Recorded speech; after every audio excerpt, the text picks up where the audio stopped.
Magandang araw na naman sa inyong lahat mga kapatid at welcome na naman sa aking munting channel. Sa bidyong ito mga kapatid ay mayroon na naman po akong ituturo sa inyong isang karunungan. At ang karunungan pong ito ay makakatulong po ng malaki sa ating mga kapatid na mayroong asawa, partner o kasintahan. Pero bago po ang lahat, kung ngayon ka palang napadaan sa ating munting channel ay mag-subscribe na at pindutin ang inyong notification bell.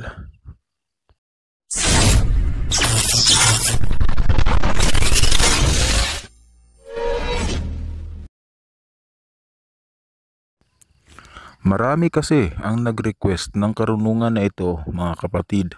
Marami po ang nag-PM sa ating page.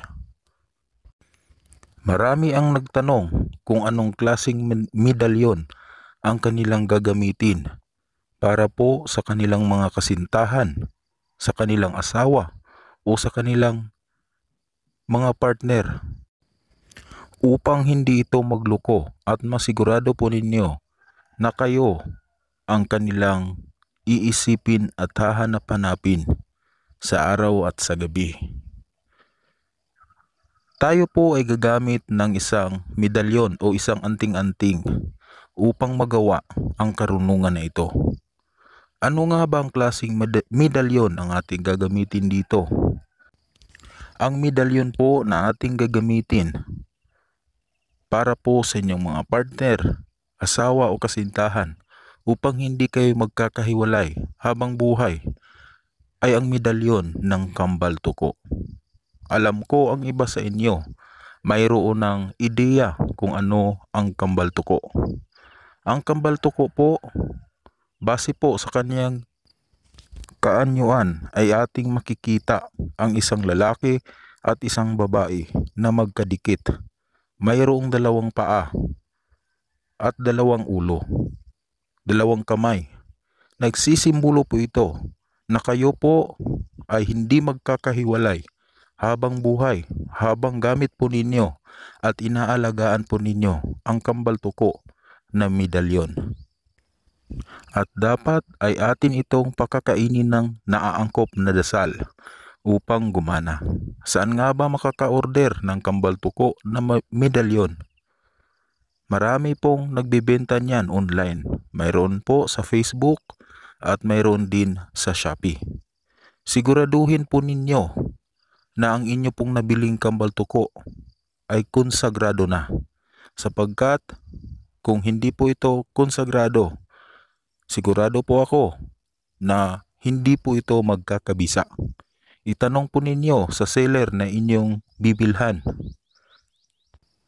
O kapag nakabili kayo ng hindi konsagrado na kambal tuko, maaari po na kayo na lang ang magkonsagra, magbuhay at magbinyag nito.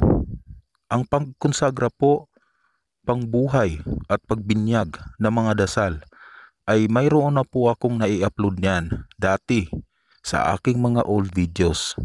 Ilalagay ko po sa description ang link ng video yon. Kapag mayroon na po kayong kambal tuko, ang inyo pong gagawin mga kapatid ay inyo po itong bubulungan ng isang orasyon sa araw po ng Martes at sa Biyernes. Kahit na isang beses lang po, kahit na anong oras ninyo ito mabubulungan ng kanyang pagkain na dasal. Nang sa ganoon ay bibisa po ito. Ito po ang dasal na inyong ibubulong sa medalyon na kambal tuko. 3 ulit po ninyo itong uusalin. Ito po ang orasyon. Ne, nemine, tritarum adita. Christom, tomatos, toisut.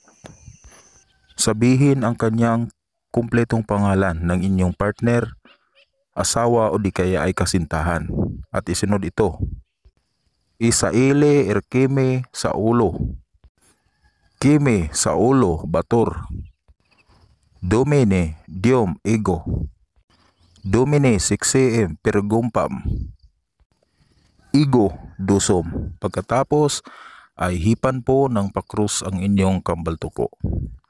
Gawin po ito tuwing araw ng Martes at Biyernes upang masigurado po ninyo na hinding-hindi po maghahanap ng iba ang inyong partner, asawa o kasintahan. Magiging panghabang buhay po ang inyong relasyon kung aalagaan po ninyo at iingatan ang medalyon na ito. Wala pong makakaagaw sa inyong minamahal.